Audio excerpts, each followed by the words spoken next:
ማርክ አሁንም እንደታሰረ ነው። የቤዚ ባል ደግሞ መጥቶ በቃ ፊት ለፊት ሊጋጠም ነው ከማርኬ ጋር። እንዴት ሚስቴን ይጠልፋታል፣ እንዴት ሚስቴን ያግታታል በማለት በጣም ተበሳጭቷል እያለች ነው እህቷ ማለት ነው። እና ኧረ ይሄ ነገር ግን ወዴት ወዴት ነው? መቆሚያ የሌለው ነገር እየሆነ ነው።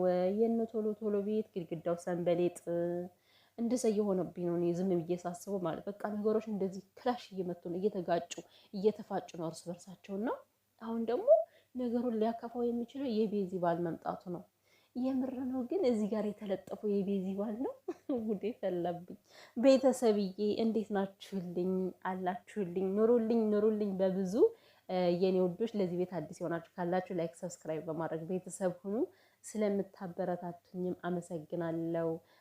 እጅግ በጣም ወዳችኋለሁ የኔ ውድ ቤተሰቦች ማለት ነው። ኑሩልኝ። እግዚአብሔር አምላክ ይጠብቃችሁ በያላችሁበት ቦታ እና እንደዚህ ትርምስምስ ካለ ነገር ፈጣሪ ይጠብቃችሁ። ሳታስቡት ችግር እንዳይመጣባችሁ ማለት ነው። የምሬን አሁን እነዚህ ይሄ ነገር ችግር ይፈጠራል ብለው አላሰቡትም።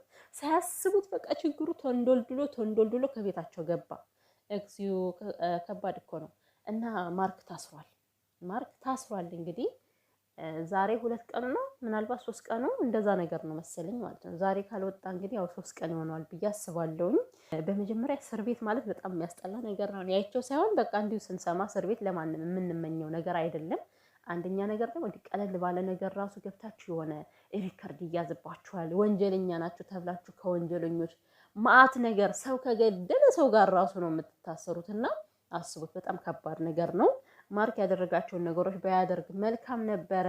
ግን ደግሞ ላደረጋቸው ነገሮች 3 ቀን 4 ቀን ታስሯል። እኔ በቃዋል ብዬ ነው የማስበው በዚህ አጋጣሚ ማለት ነው። ምክንያቱም ማርክና ቤዚ እንዲህ ጠላት አልነበሩም። በጣም ፍቅረኛሞች ነበሩ። የሆነ ጊዜ ላይ ይጣላሉ፣ የሆነ ጊዜ ላይ ደግሞ በጣም ምርጥ ፍቅር ነበራቸው። የምር በጣም ደስ የሚል ጊዜ ማሳልፈዋል እኮ በፍቅረኛሞች ማለት ነው። ስለዚህ እንደው አሁን አንመለስም በቃ አብረን አንሆንም ካላችሁ እንኳን ማለት ነው ለወደፊት ህይወታችሁ ሲባል ዛሬ ላይ ነገሮችን አስምራችሁ ማለፍ ይገባችኋል ብዬ አስባለሁ። እና ቤዚ እኔ እንጃ እንደምንም ብለሽ እኔ ማርኩን ብታስፈችው ባይ ነኝ። ለምን ካሳለፋችሁት ጊዜ አንጻር አንዳንዴ ምናልባት እልክ ይዞትና ለፍቅር ብሎ ነው ከሚለው አንጻር ነገሮችን ብታልፏቸው ብዬ እና የቤዚ ስታወራ ነገሮች እየከረሩ ነው። ቤተሰብ ጋር ገብቷል፣ ለቤተሰብ ክብር አላሳየም እያለች ነው ማለት ነው። በእርግጥ ይሄን ነገር እኔ መደግፈዋለሁ። እኔ እኮ ብያለሁ እግዚአብሔርን ልጅን ወዶ ቤተሰብን ያለማክበር አይቻልም። እህቷን እንደዛ ሲያደርጋት ማርክ ለምን ነገ ቤዚን አግብቼ እኖራለሁ የምትል ከሆነ በዚህን ያክል እህቷን ማድረግ የለብም እያልኩ ነበር። አሁን ደግሞ ለየት ብሎ ከቤተሰቦቿ ሄዷል ይሄ ነገር ማለት ነው። እስካሁን የቤዚስ ነበር ስትከራከር የነበረው አይደል? አሁን ከእናት አባቷ ደረሰ መሰለኝ ማለት ከአክስቶቿ ምናምን ማለት ነው። እና በቤተሰብ ዙሪያ መጠመድ ማለት በጣም ከባድ ነገር ነው። እግዚአብሔር ነው የምላችሁ። መጀመሪያ ቤተሰብ ከእናንተ ላይ የሆነች ነጥብ አያስ ያችን ነጥብ ነው ሁልጊዜ እያነሳ የሚወቅሳችሁና አሁን ማርክ በቤዚ ቤተሰቦች በኩል ወንጀለኛ ነው፣ እንዴት አፍኖ ይወስዳታል፣ እንደ ሽጉጥ ደቅኖ ይወስዳታል እያሉ ነው ማለት ነው። ቢሆንም ግን ቤዚዬ እንደምንም ብለሽ ቤተሰቦችን አሳምነሽ ላደረገው ነገር ቅጣቱን አግኝቷል ብዬ አስባለሁ። አላቅም እንግዲህ ምን እንደሚደረግ አላቅም፣ ግን እንደኔ ብታስፈችው ጥሩ ነው ብዬ አስባለሁ። ማሚም ደግሞ ልጄን አስፈች እያለች እየጠየቀቻት ነው።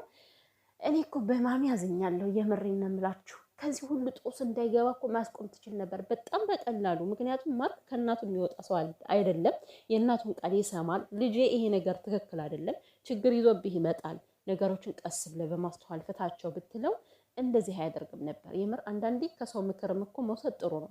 እና እናቱ የምትለውን ይሰማ ነበር ማርክ ማለት ነው። ግን ምን አደረገች? ይዛህ አጥፋ ተባለ። ይኸው እስር ቤት ገባ።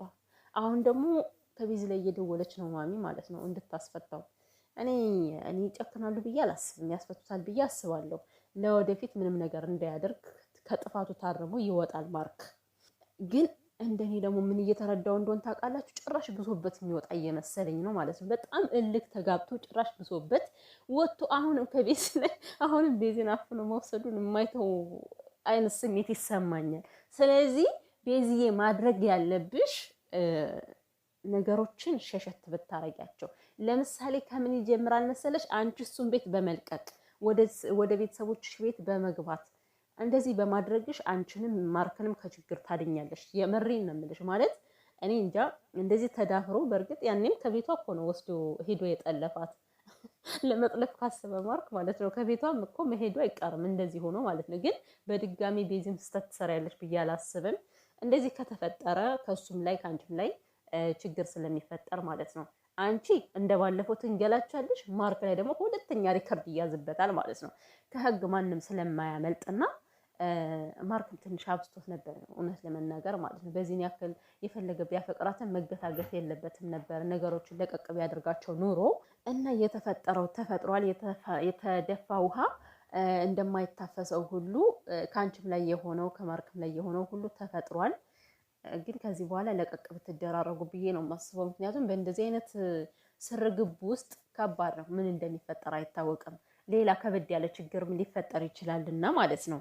እና የቤዚ ደግሞ እኔ ማድረግ ያለብኝን ነገር ማድረግ ያለብኝ ግን ሳላድርግ ያሰብኩት የቀረውት ብዬ እያሰብኩ ነው እያለች ነበረ።